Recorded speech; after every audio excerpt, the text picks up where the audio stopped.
Amados irmãos, uma boa noite. É um prazer estar dentro da sua casa hoje. Eu tenho a incumbência de trazer a palavra de Deus. E antes eu quero fazer uma oração. Quero fazer uma oração para que a paz de Deus ele repouse sobre a sua casa.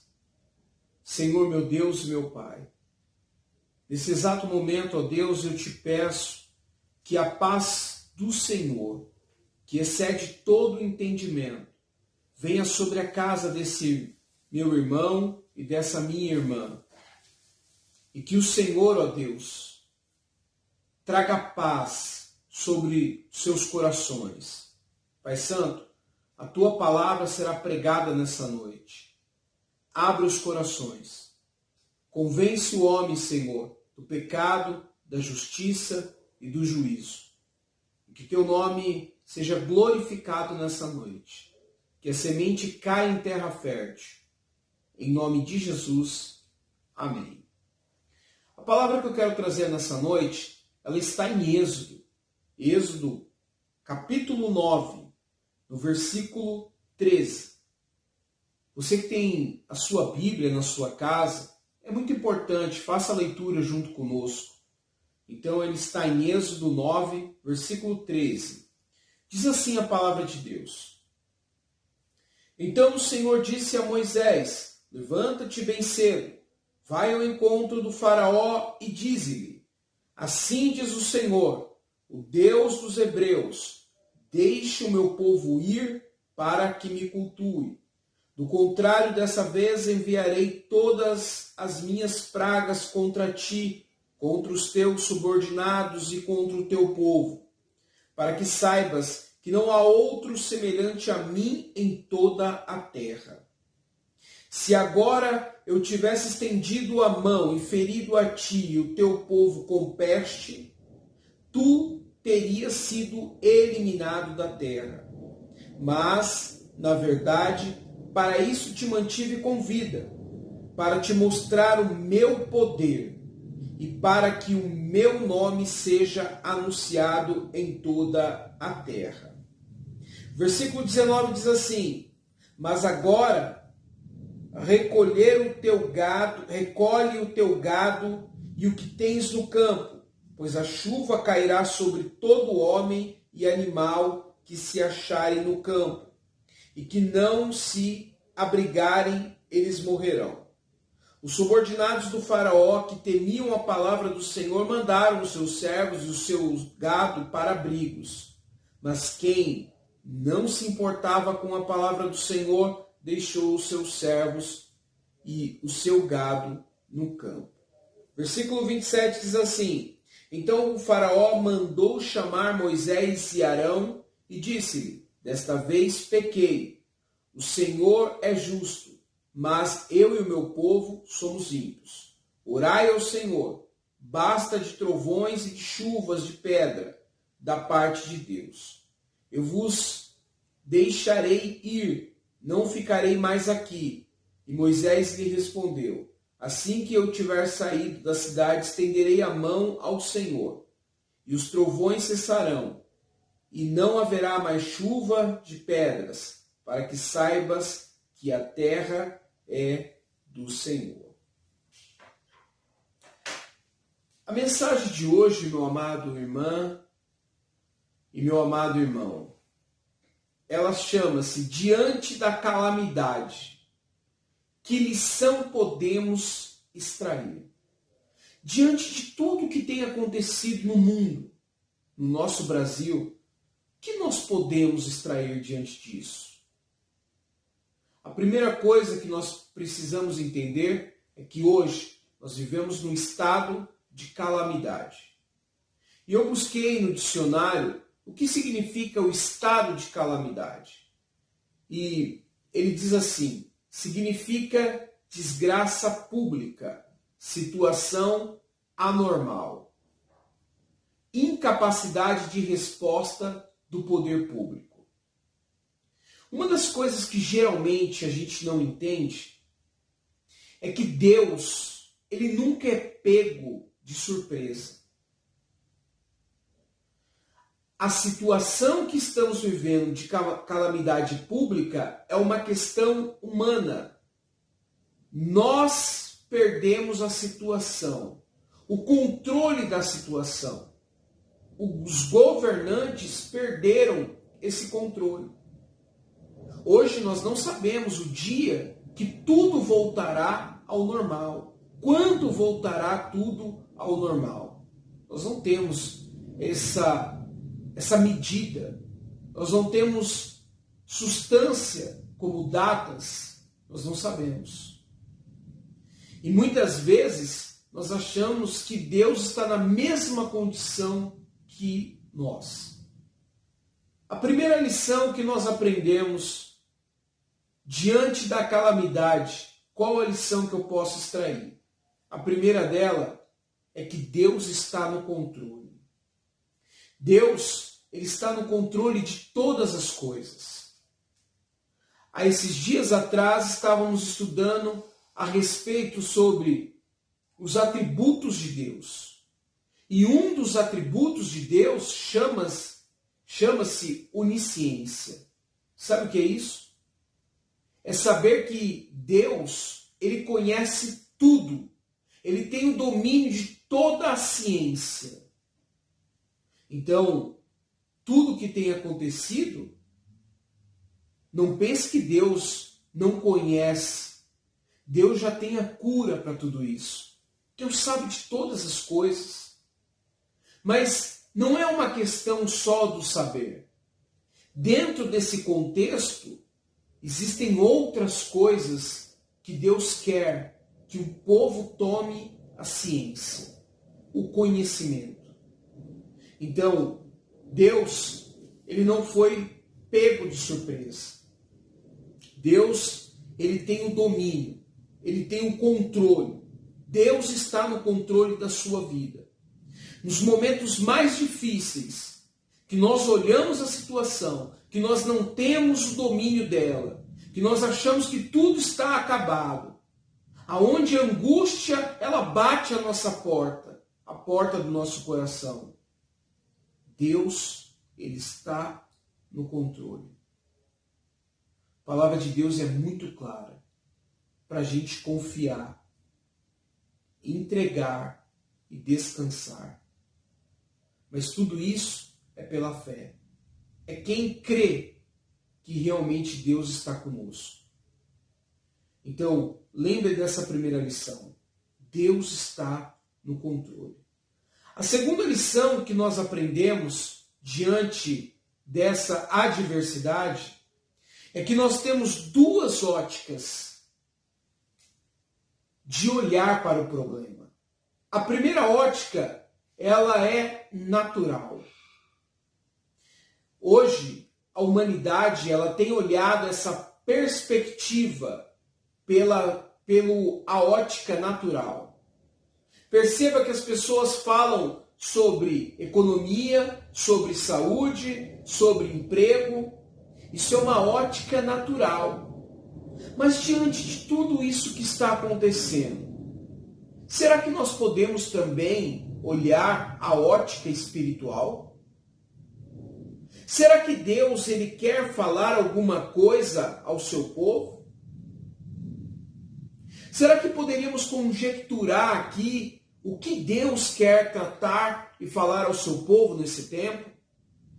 Porque não há possibilidade simplesmente de olharmos a questão natural, a ótica natural.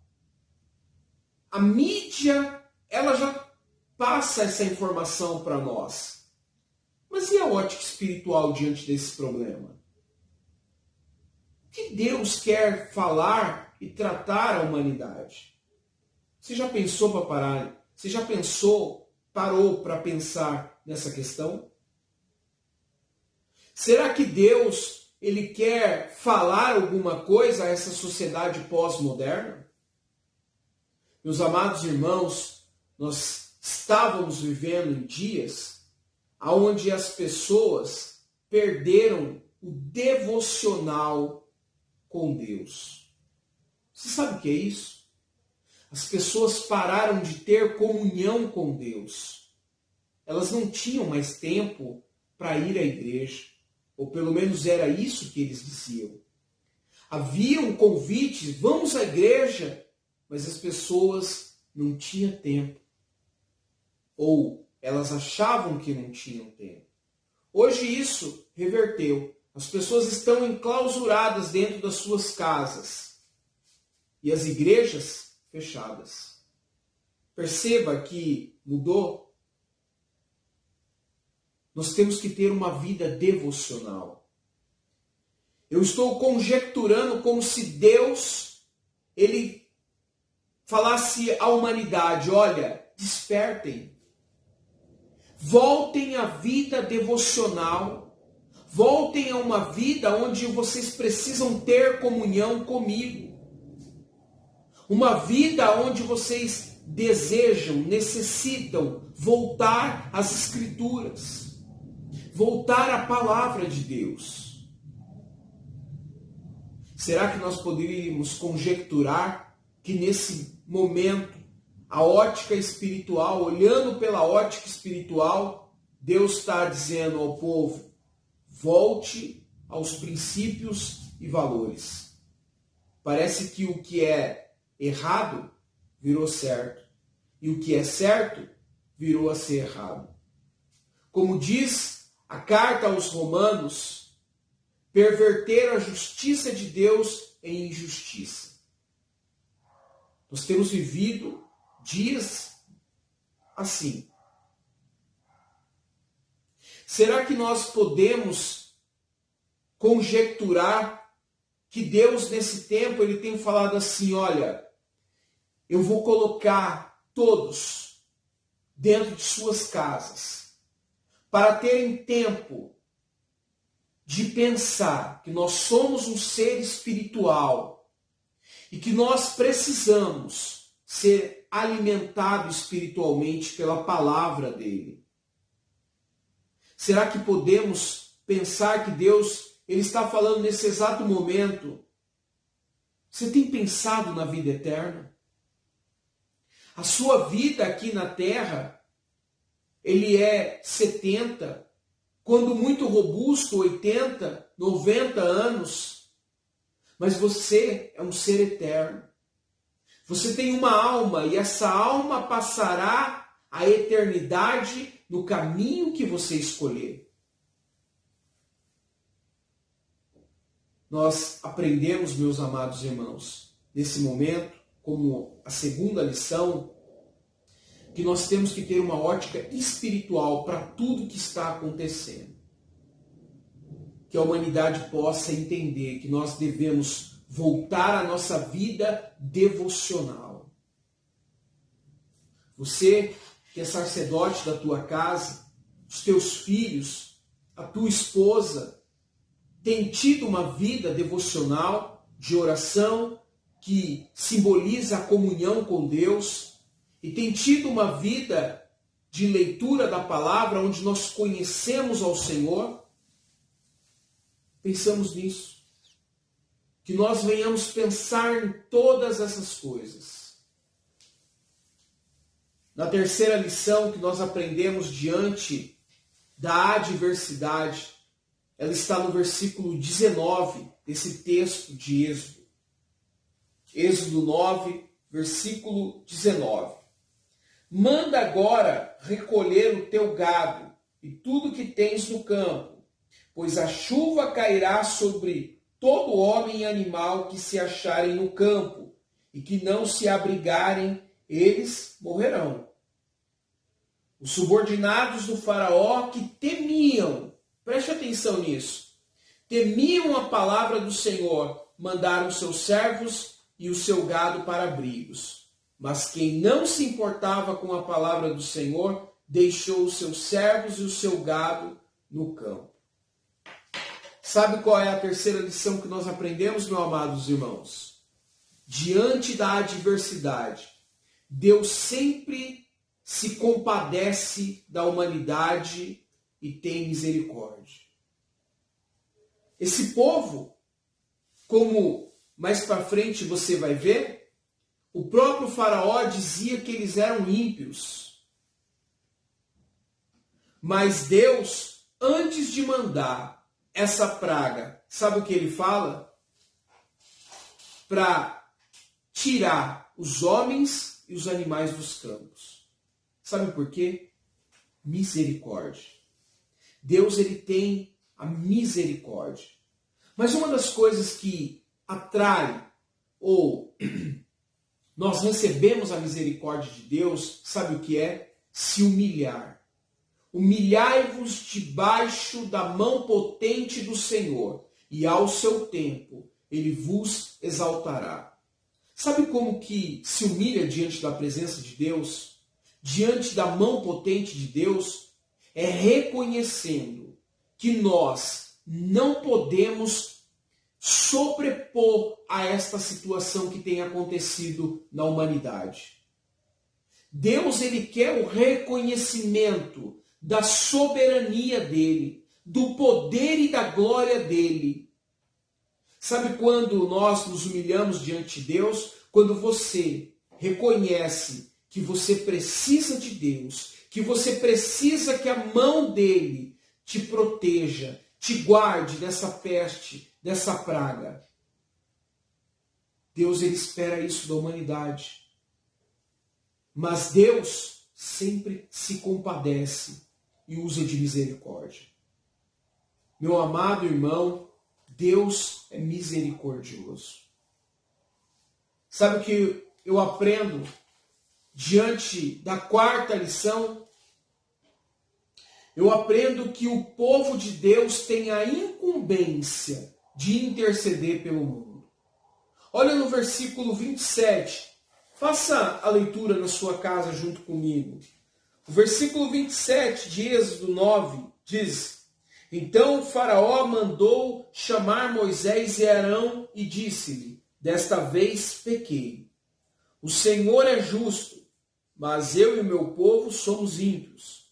Orai ao Senhor, basta de trovões e de chuva, de pedras da parte de Deus. Eu vos deixarei ir, não ficarei mais aqui. E Moisés lhe respondeu: Assim que eu estiver saído da cidade, estenderei as mãos ao Senhor, e os trovões cessarão, e não haverá mais chuva de pedras, para que saibas que a terra é do Senhor.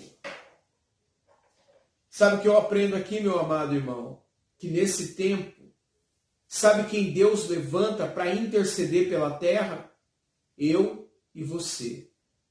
Sabe quem Deus levanta para interceder pelo Egito? Você. Você que está na sua casa agora. Nós temos a incumbência, meus amados irmãos, de orarmos, de jejuarmos por essa nação. Deus, ele colocou a igreja dele no mundo para que nós venhamos ser a diferença. É essa diferença, meus amados irmãos, que nós temos que mostrar ao mundo nesse exato momento. Nós não temos que viver como se nós não crescêssemos nesta palavra. Nós temos que viver para que eles vejam que nós cremos na palavra. E nós confiamos na mão potente de Deus. E Ele é poderoso para ter misericórdia da humanidade e aplacar tudo isso que está acontecendo com a humanidade. Mas precisamos interceder. E uma oração muito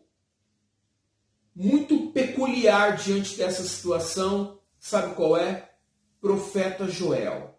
Abram a Bíblia de vocês em Joel, capítulo 2. Joel, capítulo 2, versículo 12. Olha o que Deus ele ensina ao povo através desse profeta. Mas agora disse o Senhor: convertei-vos a mim de todo o coração, com jejuns, com choro e com pranto. Rasgai o coração e não as vestes. Convertei-vos ao Senhor vosso Deus, pois Ele é misericordioso e compassivo, tardio em irar-se e grande em amor. Arrepende-se da desgraça que enviaria. Talvez ele volte atrás e se arrependa e deixe uma bênção, uma oferta de cereais, uma oferta de libação para o Senhor vosso Deus. Tocai a trombeta em Sião, decretai um jejum, convocai uma assembleia solene, reuni o povo, santificai a comunidade, ajuntai os anciãos, reuni os meninos e as crianças de peito. Sai o noivo ao seu quarto, e a noiva do seu aposento. Chorem os sacerdotes, ministros do Senhor, entre o pórtico e o altar, e digam: ó Senhor, poupa o teu povo, e não entregues a tua herança ao vexame, para que as nações zombem dele, porque diriam entre os povos: onde está o seu Deus? Deus, Ele espera isso, que nós venhamos a interceder por esse povo, pelas nossas vidas. Nós temos essa incumbência, meus amados irmãos.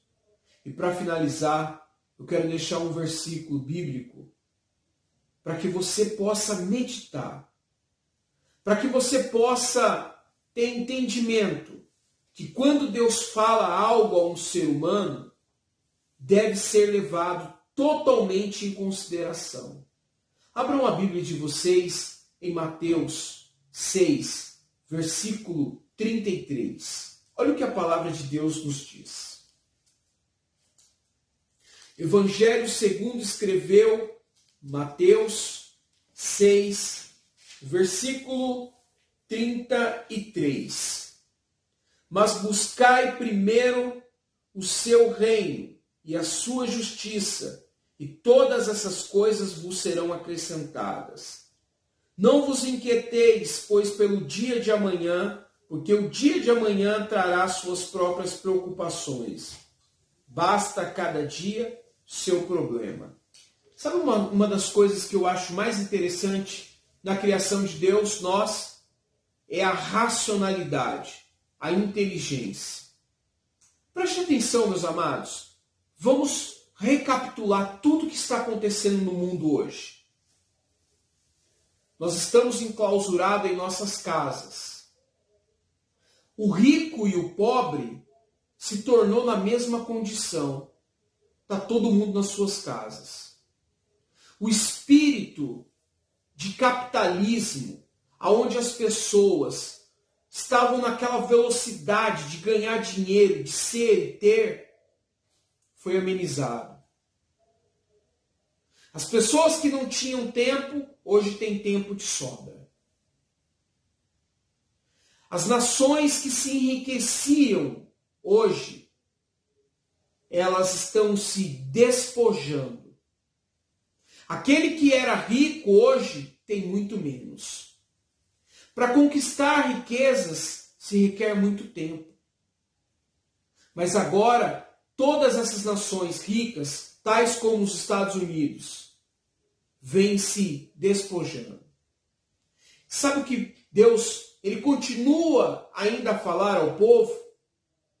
Mas buscai primeiro o reino de Deus e a sua justiça. As pessoas estão perdendo seus bens. Agora eu te pergunto, será que valeu a pena? Será que valeu a pena tudo? E se nós realmente estivéssemos buscando o reino de Deus? Meus amados, que nós venhamos ter a consciência, a ótica espiritual. Nós somos um ser espiritual. Nós podemos nos projetar para esse mundo. Nós podemos crescer. Deus fez o homem para romper. Mas sabe aonde está o grande problema do ser humano? Quando ele perde o equilíbrio. Sabe qual equilíbrio é esse? Nós somos um ser espiritual. Nós somos um ser material. Quando nós inclinamos simplesmente para um, parece que o outro vai para baixo. E a sociedade pós-moderna fez isso. Ela deixou o homem material subir e o homem espiritual descer, ao ponto de ser reduzido a nada. E agora Deus, com a sua infinita misericórdia, o seu infinito amor, ele dá um recado à humanidade. Prestem atenção. Tudo isso perece que vocês buscam. Mas buscai o meu reino. Buscai a eternidade. A vida de vocês passa rápido. Tudo aquilo que vocês plantam pode ser consumido. Mas se vocês buscarem o reino, certamente as demais coisas serão acrescentadas. Pense nisso, meu amado irmão. Será que vale a pena ajuntar tesouros nessa terra, esquecer o reino de Deus? Será que vale a pena? A minha mensagem para você nessa noite é de reflexão.